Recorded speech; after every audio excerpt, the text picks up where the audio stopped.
शांत विमला प्रकाश आत्मा गुहा चित्योपास्य श्री परानंदादि सद्गुरु नमाम्यहं पुनः पुनः नमाम्यहं पुनः पुनः. Surrendering at the feet of Guru Mandala, as well at the feet of Shri Mata Lalita Mahatma Sundari. It is the Guru Mandala's command that this 1 month plus stay of mine at Rishikesh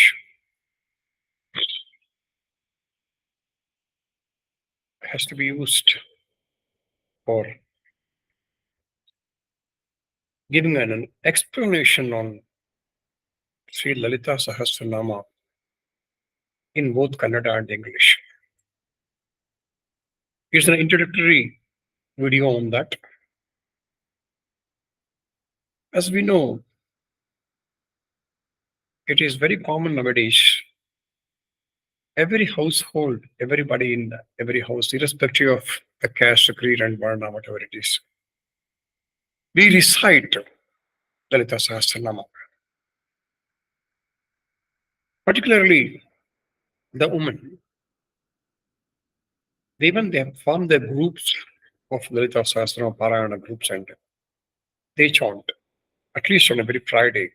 And whenever they go to temple, it's also they recite. So a great development, a good development. In praising her and submitting our devotion to Sri Mata, Sri Devi, Lalita Mahatma Sundari, who is the embodiment of the universal consciousness and energy. No doubt.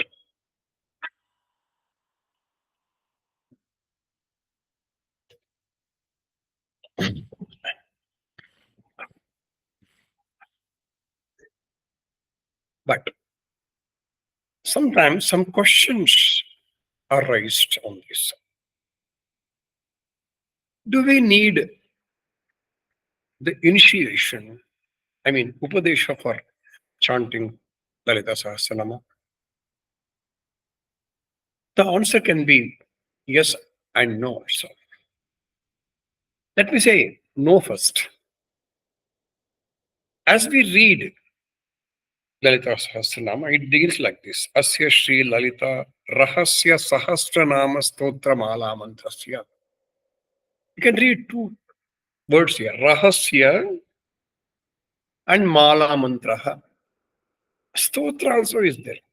That means it is the composition of the Mala Mantra as well as Stotra, and also it has got a lot of secrecy hidden in it.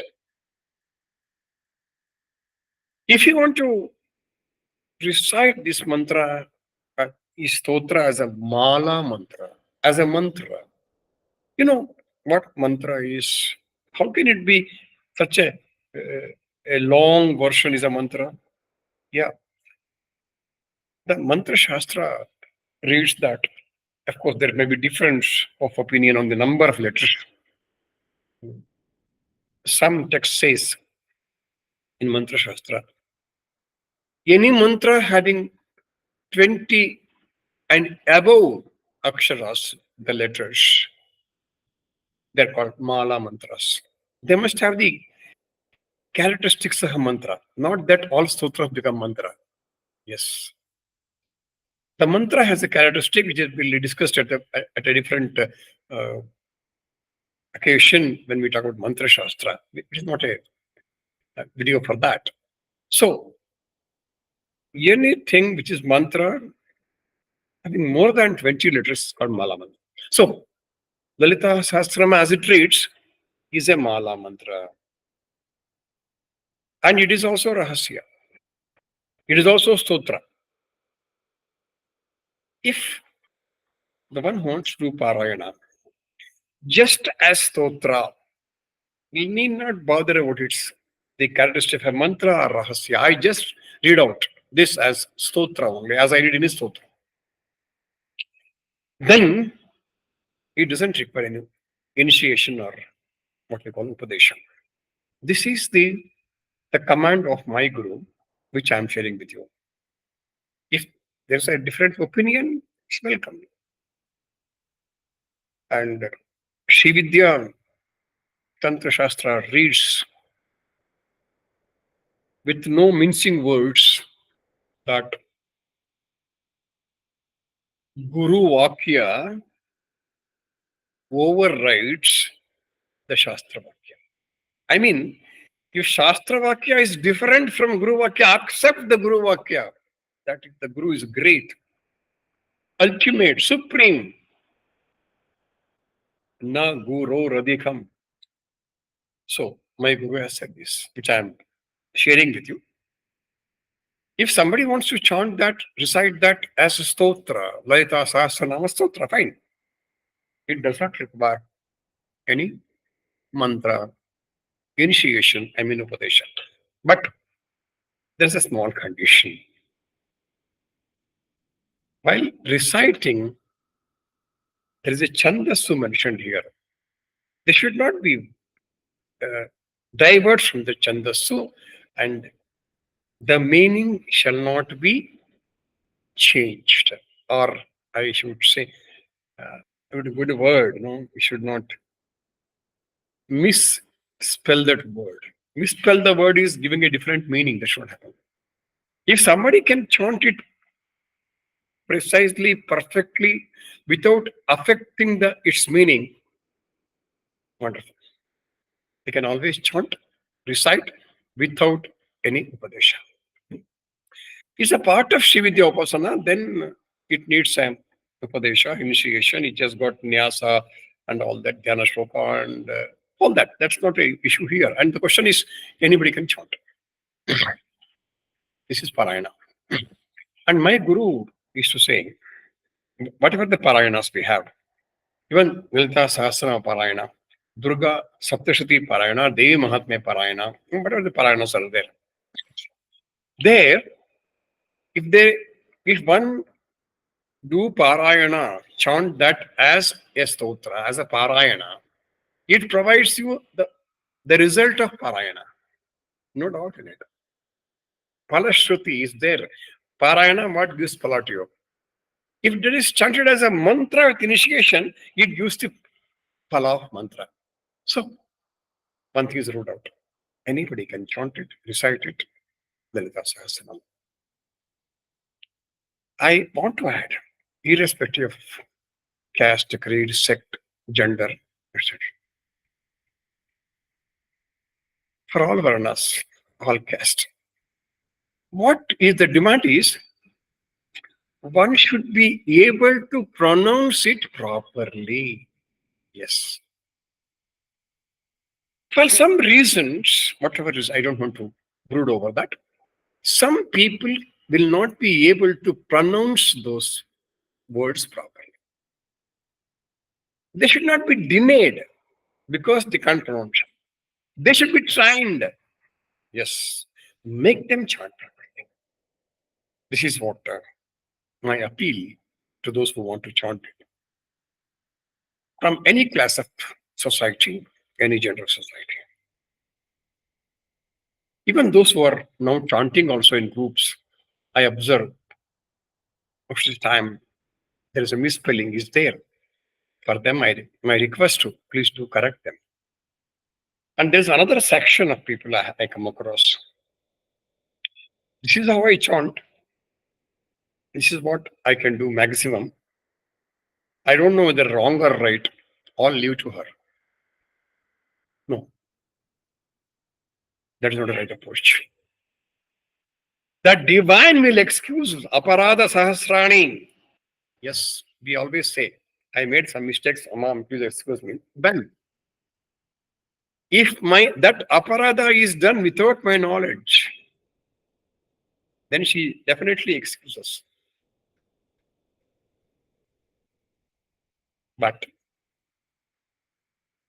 when we know we are doing a mistake, and when we have an opportunity to correct that, then we should not take this stand. This is how I stand, I leave it to her. No. There should be a change of thought process here for those people who talk about this. I want to tell. One more thing. When it comes to Varna Tantu, or it is in English DNA, our medical science has very much advanced today. They find out DNA, and with DNA analysis, they can say whose father is this, who is mother, everything is today. But the food for thought now, irrespective of whatever the DNA, if someone continues his sadhana, mantra sadhana, any sadhana, a spiritual sadhana, will have the effect of changing his characteristics, his behavior. This is very much seen. Somebody doing mechanically for so many years and he remains like that, no, nothing could be done. If there's a serious aspirant, there will be a transformation in one's behavior, one's character, everything. There will be a total transformation. The purpose of sadhana is transformation. If we are not transformed, the sadhana is not there.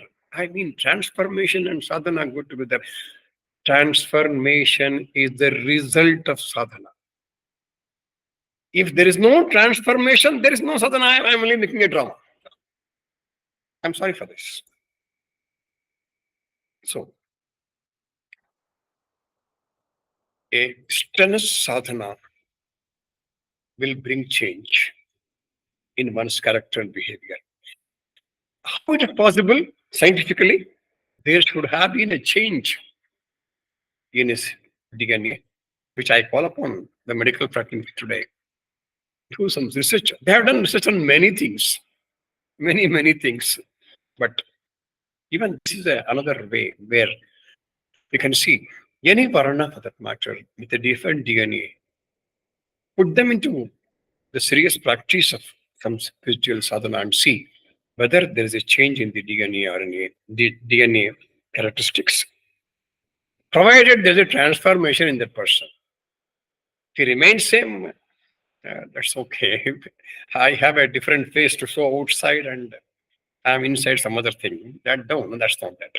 There should be a total transformation in one's characteristics.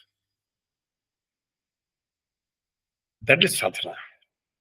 So, going by that, anybody can do this. Otherwise, I remember, of course, most of you know Sukubodhananda Swamiji.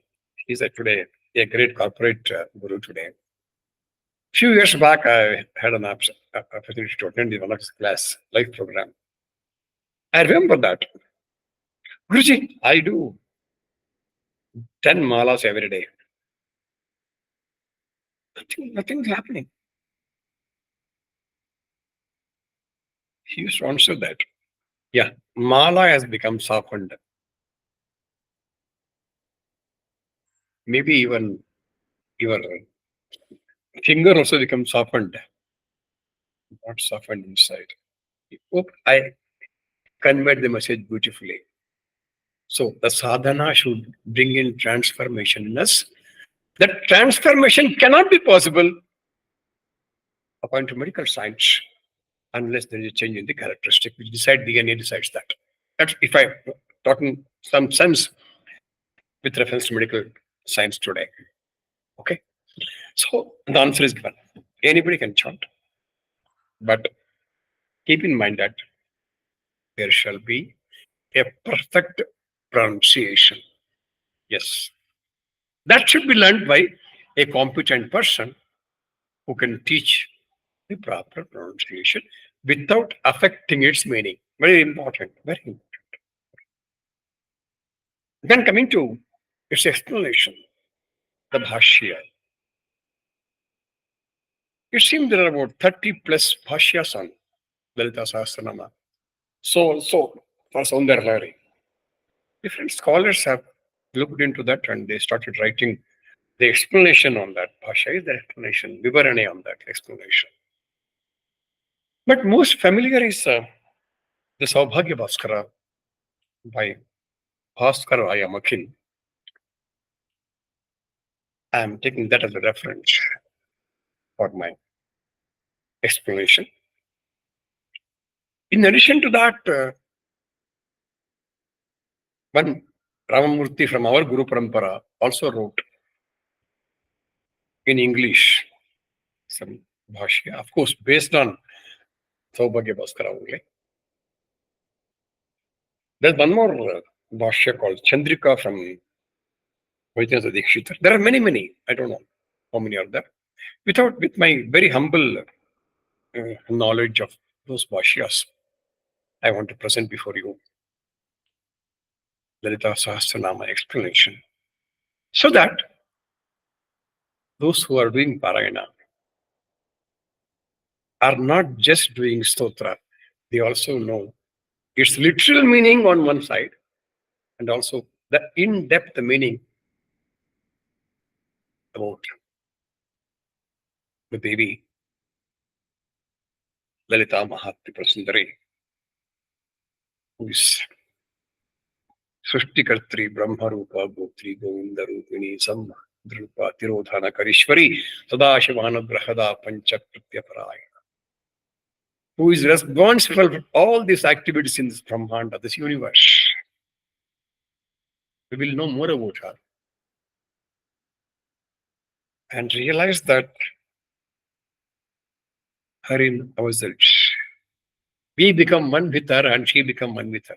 So that's possible only when we try to understand deeper meaning of Lalita Sahasrama. This is the introduction part one. And I will surely talk about the Bhaskara Raya Mukhin also. His brief life history. He is from Bijapur. He was lived in the early 18th century. Some people say 1690 to 1785 AD.